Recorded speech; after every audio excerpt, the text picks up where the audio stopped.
waqtigaas waxaa dhacay in amar ka soo baxay Kaysar Augustus in dadka dunida jooga oo dhan la qoro.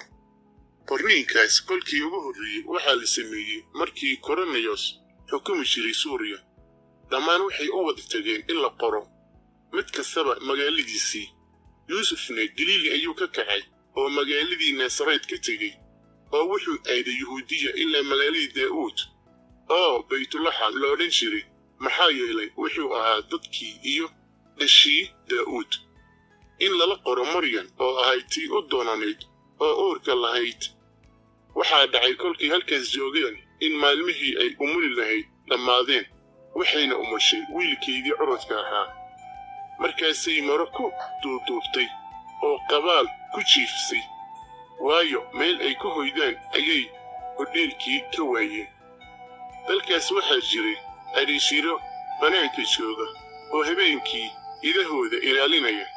malaa'igtii Rabbiga ayaa ag istaagtay oo ammaanta Rabbiga ayaa iftiimsay xiriirahooda aad bayna u baqeen.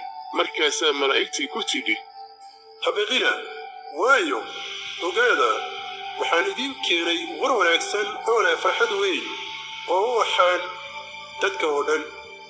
waayo maanta waxaa magaalada Daa'uud idinka dhashay badbaadiye oo ah Masiixa Rabbiga ah. oo waxaa calaamo idin ahaan tan waxaad heli doontaan ilmo maro ku duuban oo ku jiifa qabaal. dhaqsoba waxaa malaa'igtii la jirtay guuto fara badan oo jannada ka timid wayna ammaanayeen Ilaah oo lahaayeen ilaah kamaanu meelaha ugu sarreeya xagga dhulkana nabad ha ahaato dadka ka farxiya Ilaah dhexdooda. waxaa dhacay markii malaa'igihii ka tegeen oo jannada ku noqdeen in adhijiradii isku yidhaahdeen haddana aan tagno xataa ilaa Baytlaxam aan aragnaya waxaas dhacay oo Rabbiga ina ogeysiiyey. markaasay dhaqso u yimaadeen oo waxay heleen Maryam iyo Yuusufba iyo ilmihii oo qabaal ku jiifa.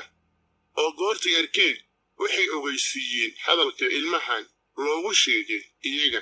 dadkii maqlay oo dhanna ayaa ka yaabay waxyaalihii adhijiradu u sheegeen. maryamse hadalkaas oo dhan ayay haysatay oo qalbigeeda kaga fikirtay. adhijiraduna way noqdeen iyagoo Ilaah ku ammaanaya oo ku weynaynaya waxyaalihii ay maqleen oo ay arkeen oo dhan sidii iyaga loogu sheegay.